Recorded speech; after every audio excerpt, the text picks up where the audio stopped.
finally this piece arrived here home. Me and my partner, we just moved and we were waiting for this piece for a whole month.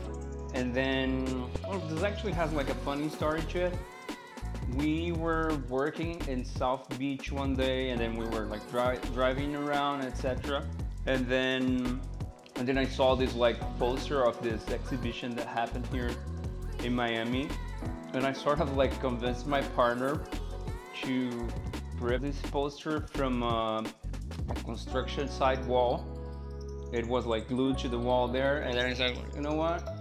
Maybe if you like rip it off the wall and we bring it home, it's gonna look insane. And well, he does. And that was like months ago. Anyways, and then we sent it to the framing place, and it took like forever. Like who takes a month to make a frame? Anyways, check this intro now.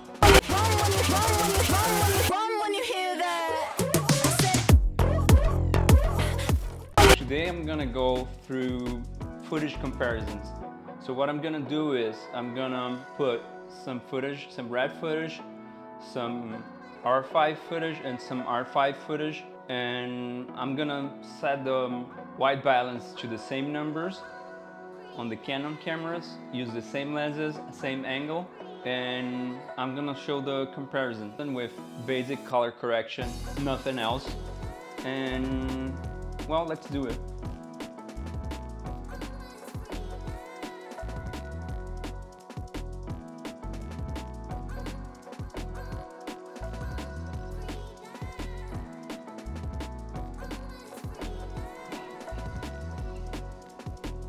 I shot both Canon cameras on RAW 8K, which for the R5 you're probably never gonna be doing.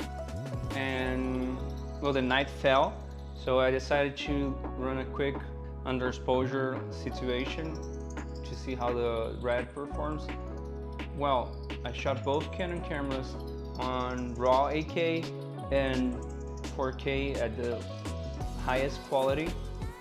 For the R5s, you probably realistically you're never gonna be shooting on RAW because it's gonna overheat. But just for the sake of comparison, it's gonna be there. Oof, I had to bring an extra light. For the Canon cameras, I set up the white balance to 5600, both of them. So that's the comparison running. Back from the gym to give you guys my conclusion. It is, well, for the R5C, the RAW is great, but it's kind of like too heavy. It's 8K in comparison to the red for the quality you get. The red has more dynamic range, you can tweak it more, you can, it has some sort of like a creamier, smoother look to it. And well, about the R5, do not, never shoot RAW. The footage is like, the footage is weird, it's heavy, it's going to slow down even like the best machines, and it's just weird to work with.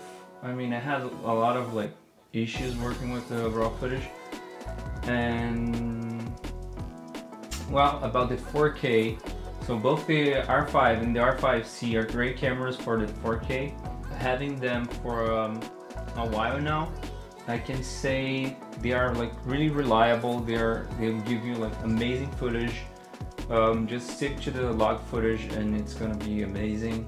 So as for the R5C and R5 in the 4K footage, they are amazing. They are great machines, they are super reliable, they are incredible. And for fashion, in situations where you don't have like a lot of budget and you're all running and gunning to shoot, they have very reliable autofocus. So the autofocus is spectacular. And because of that, it makes it it makes working with fashion in that running gun situation so much easier and so much more smooth. While when you don't have a really good autofocus, it's gonna be a little clunkier to work with. As a friend of mine said about another camera, but it works for me with the R5. The R5 was the backbone of my livelihood for a good year. So I'm talking about paying rent, paying bills, paying everything, company, everything, just with the R5. So it is a great camera. It's still in 2023. It's still a great camera. In my opinion, one of the best cameras.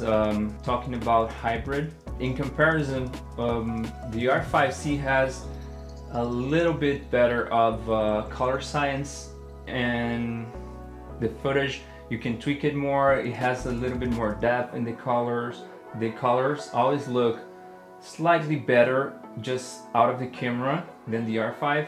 Also the possibility of changing the codecs, that kind of thing, it helps a lot with the R5C in the sizes of the footage. And to working post with the R5C, overall it's slightly better, but you still have like the battery life situation, which I will not talk today, but eventually I will. The R5 compared to the R5C, the log footage in the R5C, it always looks a little bit flatter than the R5s, but they're both great cameras. They're both super reliable, and then, I mean, you basically can do any work that is running gun and studio situations with those cameras. Now, if you put the red into this mix, the red camera, well, the red camera, it seems to get more detail. It seems to make creamier images. It sort of like holds better. When you're tweaking it, it holds better.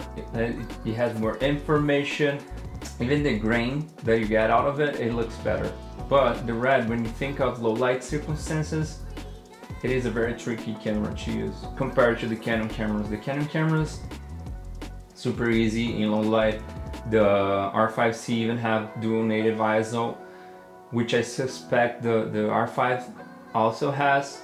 When I put you 3200, it also cleans the image a little bit. So yeah, the red is a tricky camera to shoot under low light circumstances, but even when you pull it up a lot, it holds a lot of the color information, and it doesn't get muddy. It doesn't get, the color information is sort of still there, so you can clean it up with noise reduction, and the image still looks usable, unless you do like I did and put it under almost no light circumstances.